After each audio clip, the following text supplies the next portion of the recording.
नमस्कार, India voice देख रहे हैं आप और मैं हूं आपके साथ शिवम दुबे। बुलेटिन की शुरुआत करेंगे बड़ी और अहम खबर के साथ। प्रयागराज से बड़ी खबर आपको बता दें कि योगी सरकार की कैबिनेट बैठक कल होगी और महाकुंभ में योगी कैबिनेट की कल बैठक होगी।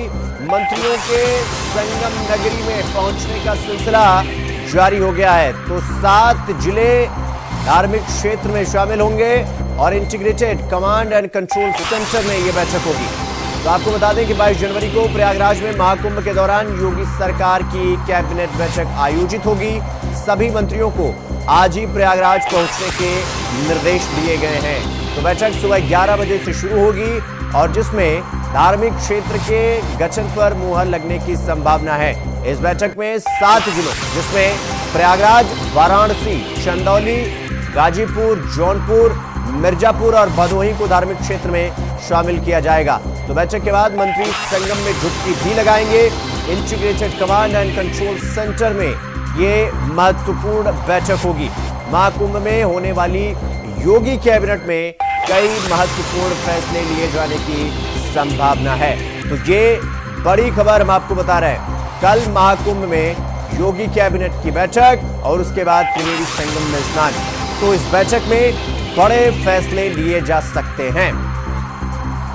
तो 7 जिले धार्मिक क्षेत्र की जद में आएंगे। तो आपको बता दें कि 7 जिले कौन कौन से, एक बार आपको फिर से बता देते हैं, जिसमें प्रयागराज, वाराणसी, चंदौली, गाजीपुर, जौनपुर, मिर्जापुर और भदोही। ये जो जिले हैं इनको जो है वो धार्मिक क्षेत्र में शामिल किया जाएगा और बैठक के बाद जितने मंत्री हैं वो सब त्रिवेणी संगम में डुबकी लगाएंगे। तो उस खबर पर हमारे साथ हमारे सहयोगी शोएब रिजवी हमारे साथ प्रयागराज से जुड़ गए हैं। शोएब, कल मंत्रिमंडल की बैठक होगी, कौन कौन से मंत्री पहुंच चुके हैं, कौन कौन से मंत्री पहुंचने वाले हैं, क्या कुछ बैठक को लेकर जानकारी, क्या पूरी अपडेट विस्तार से बताइए। देखिए, सबसे पहले हम आपको इससे पहले कि कल की कैबिनेट की बैठक के बारे में बताएं। देखिए, अखाड़े में है, निरंजनी अखाड़े में आप देख रहे होंगे हमारे। शोएब, आपकी आवाज क्लियर नहीं आ पा रही है। आपकी आवाज शोएब क्लियर नहीं है। मैं अपने सहयोगियों से कहूंगा कि एक बार फिर से शोएब को दोबारा जोड़ा जाए, चूंकि आवाज इनकी पूरी आ नहीं पा रही है। तो आपको बता दें कि संगम नगरी में पहुंचने का सिलसिला जारी हो गया है।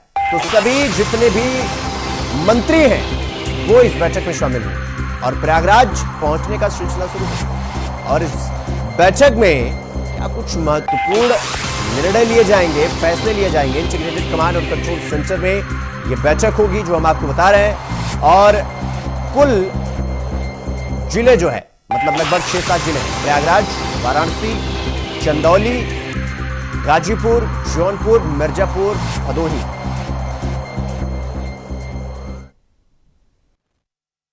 संगम नगरी के कुंभ नगर में आयोजित हो रहे महाकुंभ को लेकर के तमाम तरह की हलचलें देखने को मिल रही है। लेकिन एक बार फिर 2019 की तरह इस बार भी उत्तर प्रदेश की योगी सरकार अपनी एक कैबिनेट बैठक कल यहाँ पे करने जा रही है। अरैल का यही वो स्थान है त्रिवेणी संकुल, जहाँ पर बाकायदा ये बैठक आयोजित की जाएगी। इसके तमाम जो उत्तर प्रदेश सरकार के एजेंडे हैं उसमें न सिर्फ चर्चा होगी बल्कि कई महत्वपूर्ण निर्णय भी लिए जाएंगे। खासतौर से एक सर्किट बनाने की योजना है कई ज़िलों को मिला करके, जो धर्म स्थल को देखने वाली। ये देखिए, ये वो स्थान है, ये जो आपको दिख रहा है, यहीं पर मंत्रियों के साथ जो मुख्यमंत्री बैठक लेंगे और कैबिनेट की जो महत्वपूर्ण बैठक है वो होगी। ये देखिए, स्विच कॉटेज बने हुए हैं मंत्रियों के लिए, अगर वो यहाँ पर विश्राम करना चाहे तो इस तरह की तमाम व्यवस्थाएं हैं जिनके बीच में ये कैबिनेट बैठक होनी है। 2019 में भी इसी तरह मुख्यमंत्री ने यहाँ पर कैबिनेट बैठक की थी। इस बार भी कई महत्वपूर्ण फैसले इस कैबिनेट में लिए जाएंगे। खासतौर से जो चर्चा है वो बुंदेलखंड एक्सप्रेस को लेकर के है, उस पर मुहर लग सकती है। उसके अलावा एक सर्किट बनाने की योजना है 6 से 7 जिलों को मिलाकर, जो धर्म नगरी से जुड़े हुए ज़िले हैं, ताकि वहाँ पर बेहतर तरीके से डेवलपमेंट किया जाए। तो ये कहा जा सकता है कि सबको कल का इंतज़ार है कि किस तरह से कैबिनेट बैठक और उसमें क्या क्या निर्णय होता है, ये कल साफ हो जाएगा। लेकिन इसके बाद वो सारे मंत्रिमंडल के साथ संगम में आस्था की पुण्य की डुबकी भी लगाएंगे। कैमरामैन सचिन प्रजापति के साथ शोएब, इंडिया वॉइस, प्रयागराज।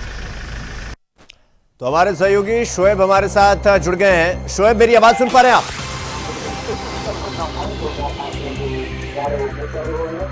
शोएब, मेरी आवाज सुन पा रहे हैं आप? जी मैं सुन पा रहा हूँ जी। हेलो। शोएब, अब चूंकि कल मंत्रिमंडल की बैठक होगी, मंत्रियों का आना भी शुरू हो चुका है, तो कौन कौन से मंत्री पहुंच चुके हैं, कौन कौन से मंत्री पहुंचने वाले हैं और क्या कुछ इस बैठक में बड़े निर्णय लिए जा सकते हैं? क्या कुछ जानकारी इस बैठक को लेकर आपके पास, विस्तार से बताइए।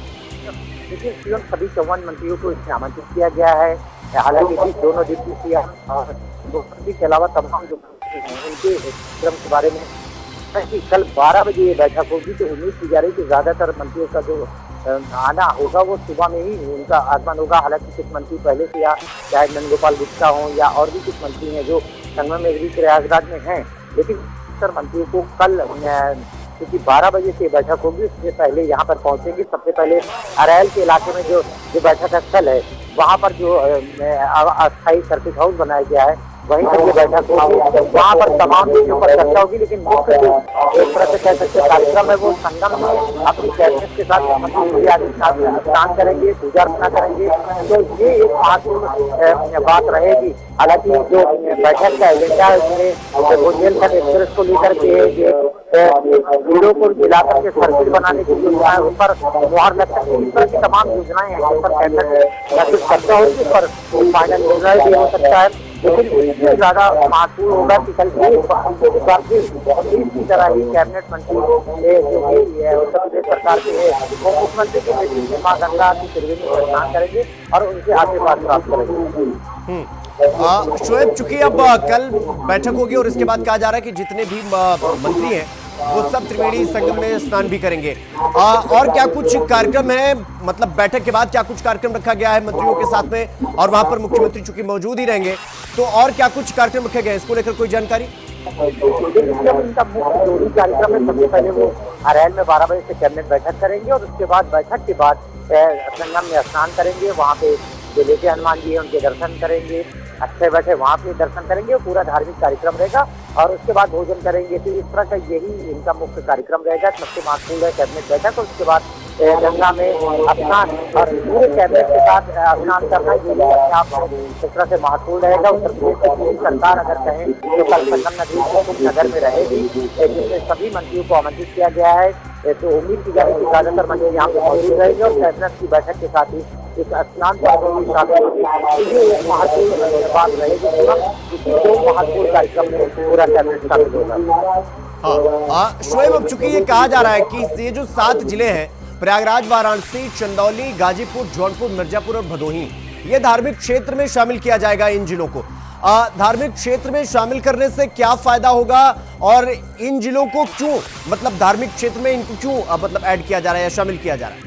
देखिए इसका जो अभी तक जो जानकारी है उसके हिसाब से कहा जा रहा है कि जो धर्म नगरी है उसके साथ उसकी कनेक्टिविटी, उसका बेहतर डेवलपमेंट और एक मॉडल शहर बनाया जाए इन जिलों को मिला करके। ये एक महत्वपूर्ण चीज होगी कि इन जिलों को जब एक साथ मिला करके उस पर तेजी से विकास किया जाएगा, उसको ऐसा व्यवस्था किया जाएगा। क्योंकि ये देखा जाता है कुंभ में जो लोग स्नान करने आते हैं उसके बाद वो चाहे वाराणसी में दर्शन करने के लिए जाते हो या इस एरिया के जो भी धार्मिक स्थल है वहाँ पर वो लोग जाते हैं, तो उन जिलों को एक तरह से कनेक्ट करके एक सर्किट तैयार किया जाएगा और उन पूरे जिलों में कनेक्टिविटी के साथ साथ उसके विकास बेहतर तरीके से की जाए, क्योंकि टूरिस्ट और जो श्रद्धालु है उनके लिए किसी तरह की दिक्कत और उनको बेहतर सुविधा मिले। ये इसका महत्वपूर्ण मकसद है और इसी मकसद के तहत इसका इस तरह से कह सकते हैं कि इस पर मोहर लग सकती है और इस बैठक में ये तय हो सकता है कि ये जो सर्किट बनेगी कई जिलों को मिला करके, चाहे वो अयोध्या हो या बनारस हो या संगम नगरी के साथ, क्योंकि लोग यहाँ पर जब दर्शन करने आते हैं तो इन जगहों पर भी जाते हैं, तो उन जगहों के साथ जुड़ करके बेहतर सुविधा और बेहतर विकास के लिए उत्तर प्रदेश सरकार कहीं न कहीं इस पर काम कर रही है और इसी वजह से इस सर्किट को बनाने की योजना है। शोएब, अब चूंकि कल ये बैठक होनी है तो कितने बजे से ये बैठक शुरू होगी और क्या कुछ तैयारी की गई है बैठक को लेकर? देखिए 12 बजे से इस बैठक में कार्यक्रम है, 12 बजे से बैठक शुरू होगी। और 1 से 2 घंटे उम्मीद की जा रही है बैठक होगी। उसके बाद संगम में स्नान का कार्यक्रम है। उसके बाद ये कह सकते हैं कि कार्यक्रम में सबकी जाहिर है कि 19 में भी इसी तरह से कैबिनेट ने पूरी मुख्यमंत्री के नेतृत्व में स्नान किया था और एक बार फिर ये मौका आ रहा है। हालांकि जो कैबिनेट बैठक है वो 12 बजे शुरू होगी और उसमें तमाम ठीक है शोएब, बहुत बहुत धन्यवाद आपका हमसे जुड़ने के लिए और बैठक को लेकर तमाम जानकारी हमारे साथ साझा करने के लिए। तो कल योगी कैबिनेट की बैठक और 7 जिले धार्मिक क्षेत्र में शामिल किए जाएंगे और सभी मंत्री वहां पर पहुंचने शुरू हो चुके हैं। तो रुक करेंगे अब अगली खबर की ओर। मिल्कीपुर उपचुनाव में माहौल गर्म हो चुका है। एक तरफ बीजेपी के स्टार प्रचारक और मुख्यमंत्री योगी आदित्यनाथ ने कमान संभाली हुई है, तो दूसरी तरफ समाजवादी पार्टी के अध्यक्ष अखिलेश यादव ने इसे प्रतिष्ठा का चुनाव बना लिया है। अब इस चुनाव में कौन बाजी मारेगा यह तो 8 फरवरी को तय होगा, लेकिन उससे पहले हम आपको लेकर चलते हैं मिल्कीपुर, जहां हमारे संवाददाता विनय मिश्रा ने समाजवादी पार्टी के मिल्कीपुर विधानसभा के चुनाव प्रभारी और पूर्व मंत्री अब्बास अली जैदी रुश्दी से खास बातचीत की। एक बार सुनवाते हैं, सुनिए। से जीवन यापन से जुड़ा होता। समाजवादी पार्टी के सभी पदाधिकारी, सभी कार्यकर्ता अपनी इच्छा से मिल्कीपुर विधानसभा क्षेत्र में भी आ रहे हैं। कुछ लोगों को जिम्मेदारी और दायित्व दल की तरफ से भी सौंपा गया है। समाजवादी पार्टी संगठित है। हमारे जो गठबंधन के, इंडिया गठबंधन के हमारे दल हैं, चाहे वो कांग्रेस हो, चाहे आम आदमी पार्टी या अन्य दल हो, वो भी हम लोगों के साथ संगठित है और भरपूर रात दिन मेहनत कर रहे हैं। मैं इस बात को जरूर कहूंगा कि समाजवादी पार्टी के लिए और इस मिल्कीपुर क्षेत्र के लिए चुनाव इसलिए भी महत्वपूर्ण है क्योंकि हम लोगों ने जनपद अयोध्या जी की देवतुल्य जनता का अविश्वास जीता। हम लोगों ने भारतीय जनता पार्टी को अगर अयोध्या जी में हराया तो उसकी कारण था कि अयोध्या जी की को संचालित करने वाली हमारे प्रदेश की और देश की सरकार कहीं न कहीं अयोध्या जी के लोगों को यह एहसास करा रही थी कि उनको छलने का काम हो रहा है। और इसी कारण से हम लोगों को सभी जाति और धर्म के लोगों का समर्थन मिला और वही होने जा रहा है मिल्कीपुर के चुनाव में भी। सभी जाति, सभी संप्रदाय के लोग संयुक्त, मजबूत और एकजुट पीडीए परिवार के समर्थन में खड़े हो रहे हैं और बड़ी जीत हम लोगों को हासिल होगी। अच्छा, बीजेपी के नेताओं का कहना है कि जो पीडीए का गठबंधन वो टूटता हुआ नजर आ रहा है क्योंकि दिल्ली में अखिलेश यादव जो है कांग्रेस का साथ नहीं दे रहे, लेकिन यहाँ मिल्कीपुर में कांग्रेस ने अपना प्रत्याशी नहीं उतारा, कह रहा है कि सपा का साथ देंगे। देखिए, देश में देश की आजादी के बाद से एक सोच है, जिस सोच के सबसे बड़ी अलंबरदार भारतीय जनता पार्टी और संघ परिवार है। पिछड़े, दलित, अल्पसंख्यक, गरीब, ये जितने भी लोग हैं, ये आज भी उनको उसी निगाह से देख रहे हैं कि जिस निगाह से देश की आजादी से पहले देखते थे। पीडीए परिवार में किसी तरह की कोई दरार नहीं है, ना इंडिया गठबंधन में किसी तरह की कोई दरार है। हाँ, ये अवश्य है कि ये इनकी इच्छा है कि पीडीए परिवार एक न रहे, लेकिन पीडीए परिवार के लोगों को ये पता है कि संविधान इस देश का खतरे में है। पीडीए परिवार के लोगों को पता है कि एक अघोषित हमारे ऊपर तानाशाही पूरी तरह से आयद कर दी जा चुकी है। पीडीए परिवार के सदस्यों को ये पता है कि आज सरकारी पोस्टिंगों में उनकी अनदेखी उनकी जात के आधार पर की जा रही है। पीडीए परिवार के ही सदस्यों को ये पता है कि उनको रोजगार से और दूर किया जा रहा है। और ये सभी वर्ग के लोग अगर संगठित हैं तो इनकी ये दावा कि वो साथ नहीं है। मैं इस बात को इतना ही कहूंगा कि अगर हम साथ न होते या पीडीए परिवार इकट्ठा न होता या उसको ये न समझ में आता कि भारतीय जनता पार्टी हमारे बच्चों के उज्जवल भविष्य को अंधकार में ढकेलने का काम कर रही है, तो आज समाजवादी पार्टी लोकसभा में है तो उसके पास आत्महत्या के अलावा कोई और विकल्प नहीं बचता। वो अपने आधी फसल की जो उपज है उसको घर ला करके अपना जीवन यापन नहीं कर सकता, वो अपने बच्चे को पढ़ा नहीं सकता, वो अपनी बच्ची की शादी नहीं कर सकता, वो अपने बूढ़े माँ बाप की दवा इलाज नहीं कर सकता। ऐसी सूरत में सबको पता है कि ऐसी सरकार की अब आवश्यकता है जो दवाई मुफ्त करे। ऐसी सरकार सिर्फ समाजवादियों की थी, जो मरीज को घर से ले जाकर के अस्पताल छोड़े। ऐसी सरकार का गठन हो और ऐसी सरकार सिर्फ अखिलेश यादव जी की थी। एक ऐसी सरकार हो जो हमारी असहाय महिलाएं हैं, जो बेवा हैं, जिनका सुहाग उजड़ चुका है, कोई देखने वाला नहीं है, उनको पेंशन मिले ताकि वो भी अपना सम्मान के साथ जीवन यापन कर सके। ऐसी सरकार सिर्फ अखिलेश यादव जी की थी।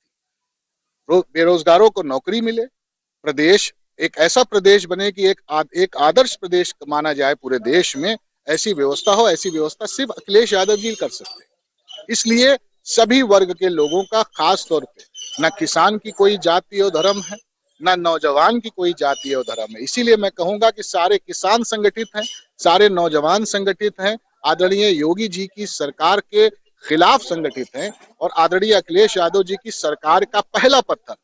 और मैं आपके माध्यम से बधाई दूंगा मिल्कीपुर विधानसभा क्षेत्र के लोगों को कि ये रुदौली वालों का सौभाग्य नहीं है, अयोध्या जी के लोगों का सौभाग्य नहीं है, बीकापुर के लोगों का, गोसाईगंज के लोगों का सौभाग्य नहीं है। सौभाग्य आपको जाएगा कि 2027 में जो अखिलेश यादव जी की सरकार बनेगी उसकी बुनियाद का पत्थर इस उपचुनाव में मिल्कीपुर वालों के हाथ से रखा जा रहा है। इसके लिए आपको बधाई। ये हमारे साथ जो है विधानसभा प्रभारी थे मिल्कीपुर के अब्बास अली जैदी रूसदी, उनका साफ तौर पे कहना है कि मिल्कीपुर विधानसभा जो है काफी चुनौतीपूर्ण है और यहाँ पे जो है सपा की जीत निश्चित है। अब ये देखने वाला होगा 8 फरवरी को जो है सपा जीतती है या भाजपा। सहयोगी रमेश पांडे के साथ विनय मिश्रा, इंडिया वॉइस, अयोध्या। तो रुक करेंगे अगली खबर की ओर। बॉलीवुड एक्टर सैफ अली खान को 5 दिन बाद यानी मंगलवार को लीलावती अस्पताल से डिस्चार्ज कर दिया गया। 15 जनवरी की रात करीब 2:30 बजे उन पर चाकू से हमला किया गया था। सैफ के गले और रीढ़ में गंभीर चोटें आई। इसके बाद सैफ अली खान को ऑर्चर से लीलावती अस्पताल लेकर पहुंचा गया था, जहां उनकी सर्जरी हुई और इलाज चला। सैफ अली खान को लीलावती अस्पताल से घर पहुंचने में करीब 15 मिनट लगे और इस दौरान वो सड़क पर लोगों का हंसकर अभिवादन करते हुए दिखे। जब वो घर पहुंचे तो खुद ही कार से उतरकर बिल्डिंग के अंदर गए। सैफ अली खान व्हाइट शर्ट, नीली जीन्स, काला चश्मा पहने हुए दिखाई दिए और उनके पीठ पर पट्टी लगी हुई दिखाई दी और उनके घर के बाहर भारी सुरक्षा व्यवस्था है, बैरिकेडिंग की गई है। सैफ अब सतगुरु शरण अपार्टमेंट में नहीं रहेंगे, जहां उन पर हमला किया गया। पास ही फॉर्चून हाउस इमारत में उनका सामान शिफ्ट किया गया है। ये एक्टर का दफ्तर है। लीलावती अस्पताल से फिलहाल उनको छुट्टी दे दी गई। तो वहीं जिले में पुलिस और नक्सलियों के बीच मुठभेड़ लगातार जारी है और अब तक इस एनकाउंटर में 20 नक्सलियों के मारे जाने की खबर है। 14 नक्सलियों के शव बरामद कर लिया गया है। मौके से भारी संख्या में हथियार भी बरामद हुआ है। मारे गए नक्सलियों में 1 करोड़ का इनामी जयराम उर्फ चलपति सहित कई हार्डकोर नक्सली शामिल हैं। छत्तीसगढ़ में पहली बार ऐसा हुआ जब जवानों ने सेंट्रल कमेटी मेंबर को मार गिराया है। इनामी जयराम उर्फ चलपति नक्सलियों के सेंट्रल सदस्य कमेटी का सदस्य था।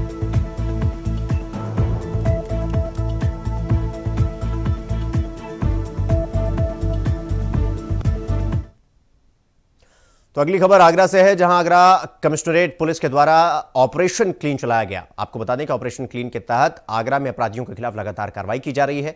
ऑपरेशन क्लीन के तहत आगरा पुलिस और वाहन चोरी करने वाले 2 अभियुक्तों से मुठभेड़ हुई। मुठभेड़ में वाहन चोर के एक साथी भी गिरफ्तार हुआ और पुलिस पूछताछ में बदमाश से अपना नाम इकबाल उस्मानी बताया। आपको बता दें कि इकबाल उस्मानी पर करीब आधा दर्जन पहले से मुकदमे दर्ज है। तो वहीं समाजवादी पार्टी के राष्ट्रीय अध्यक्ष अखिलेश यादव ने संभल में पुलिस हिरासत में इरफान की मौत पर बीजेपी सरकार को घेरा और सोशल मीडिया प्लेटफॉर्म एक्स पर पोस्ट कर कहा कि भाजपा सरकार के तहत उत्तर प्रदेश के अंदर हिरासत में मौत का सिलसिला थम नहीं रहा और हालिया मामले में संभल में पूछताछ के नाम पर घर से ले गए व्यक्ति की हिरासत में मौत होने से जनाक्रोश भड़क उठा। अन्याय करने वाली भाजपा सरकार अब अपने अंतिम दौर में।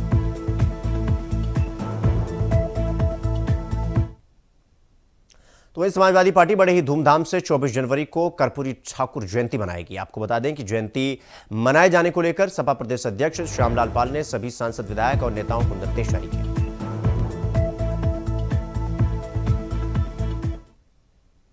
तो खबरों में आगे बढ़ेंगे। अगली खबर सीतापुर से है, जहां कांग्रेस सांसद राकेश ठाकुर पर महिला ने दुष्कर्म का आरोप लगाया है। इस पर आज सांसद की पत्नी मीडिया के सामने आई। उन्होंने अपने सांसद पति पर लगे आरोपों पर अपनी बात रखी। आपको बता दें कि आरोपी सांसद की पत्नी नीलम राठौर ने मीडिया से बातचीत करते हुए कहा कि यह समय हमारे लिए बहुत कठिन है। जो हमारे पति पर आरोप लगाए गए हैं वो सब निराधार है।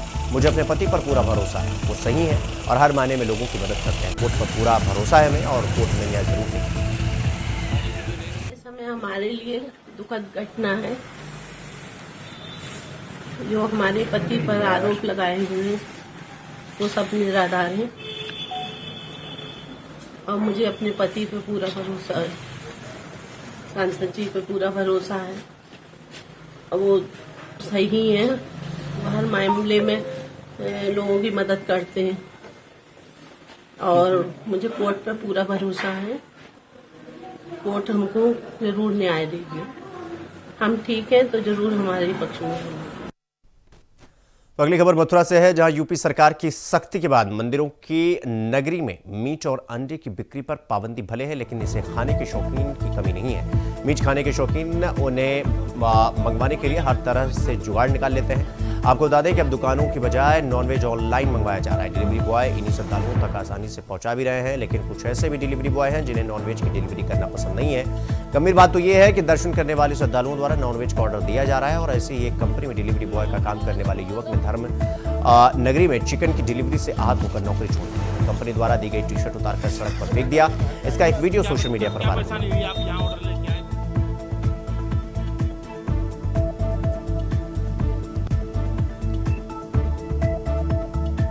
होटल में कस्टमर को नॉनवेज परोसा जा रहा है, होटल से ऑनलाइन डिलीवरी करवाई जा रही है।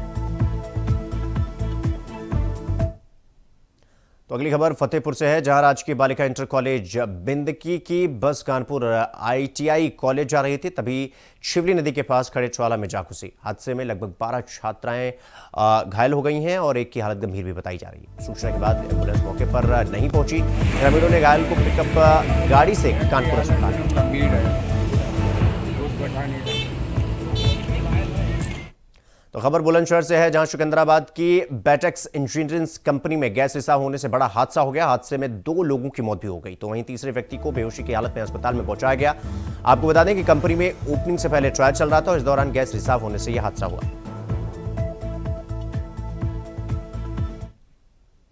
तो खबर मेरठ से है, जहां हिस्ट्री शूटर नवनीत उर्फ मीनू का पिस्टल से फायरिंग करने का वीडियो सोशल मीडिया पर वायरल होने के बाद पुलिस ने मुकदमा दर्ज कर लिया है। आधी रात को पुलिस ने मुठभेड़ में उसके साथी सागर उर्फ राजपाल को गिरफ्तार कर लिया है। मुठभेड़ में उसके पैर में गोली लगी और इस दौरान हिस्ट्री शूटर नवनीत उर्फ मीनू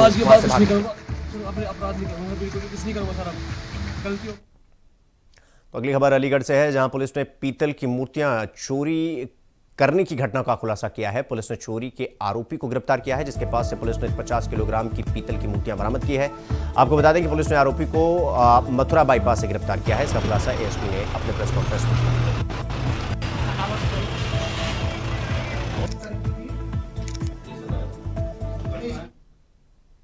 तो खबरों में आगे बढ़ेंगे। अगली खबर फतेहपुर से है, जहां भोले भाले लोगों को पैसे का लालच देकर धर्म परिवर्तन कराया जा रहा है। आपको बता दें कि जिसमें 4 महिलाएं और 7 पुरुष को गिरफ्तार किया गया है और मौके से बाइबल की पुस्तक और कई बाइकें बरामद की गई हैं। आपको यह भी बता दें कि काफी समय से चंगाई सभा की आड़ में लोगों का धर्म परिवर्तन कराया जा रहा है। पुलिस आरोपियों को हिरासत में लेकर फिलहाल पूछताछ कर रही है।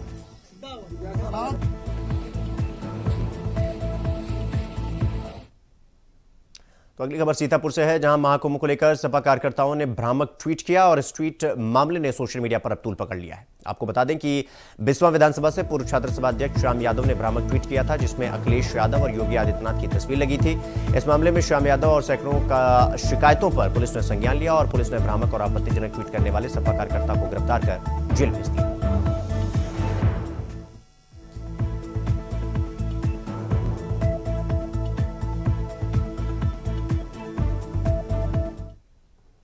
बुलेटिन में फिलहाल के लिए बस इतना ही। देश और दुनिया की तमाम खबरों को देखने के लिए देखते रहिए न्यूज़। नमस्कार।